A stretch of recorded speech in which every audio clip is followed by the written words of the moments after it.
today we'll be talking about alphabet books. Alphabet books, if you did not know, develop the child's understanding of the alphabet, beginning letter sounds, and the concept of print. So, they're very important.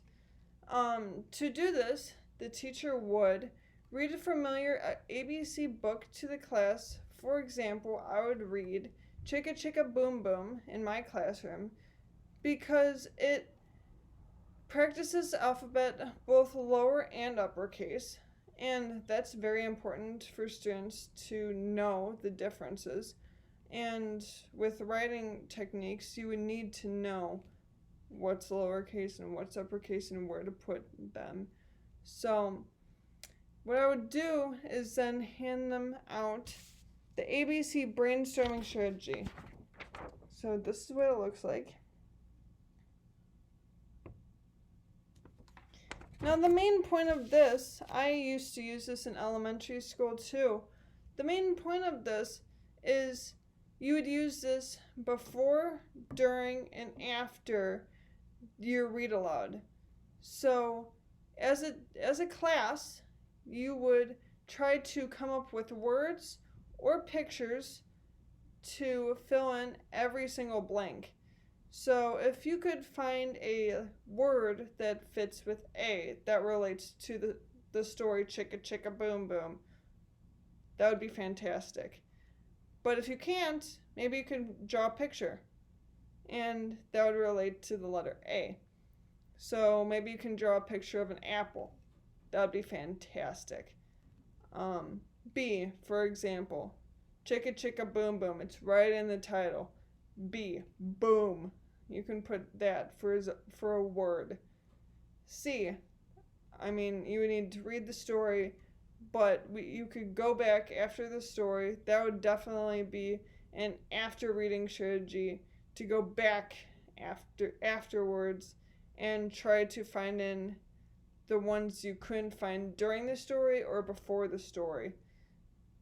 And then as a class, you would discuss what words you found together or what pictures you have found together and compare and write them all in the same boxes, and then you would all work as a class to create your own story. That's the most interesting part of this strategy, is that then children will combine pictures and words that they come up with to make their own story. And I like this idea because not only does it use their creativity, but it also uses their knowledge of writing. And as they use the ABC brainstorming strategy worksheet, they get to see all of the different words that not only did they come up with, but their peers came up with, and maybe the teacher came up with as well. So maybe they came up with a word and they've never heard of it before, right? And they want to know a little bit more. That's great, because the teacher then can help explain to the student, okay, this is what this word means.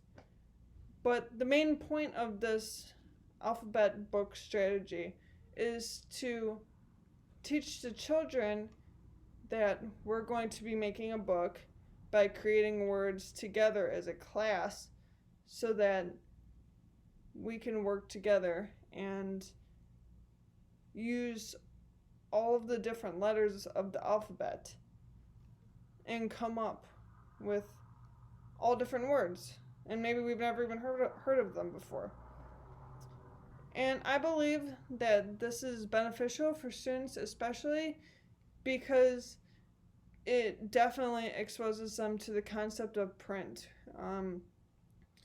Creating an alphabet book would help them with exposing them to print in a variety of different ways, seeing the words and creating the words, writing them in sentences, putting them in an actual book and making it into a book, and then showcasing it off to the class. And I think it would just be a fantastic way of making the students able to show what they know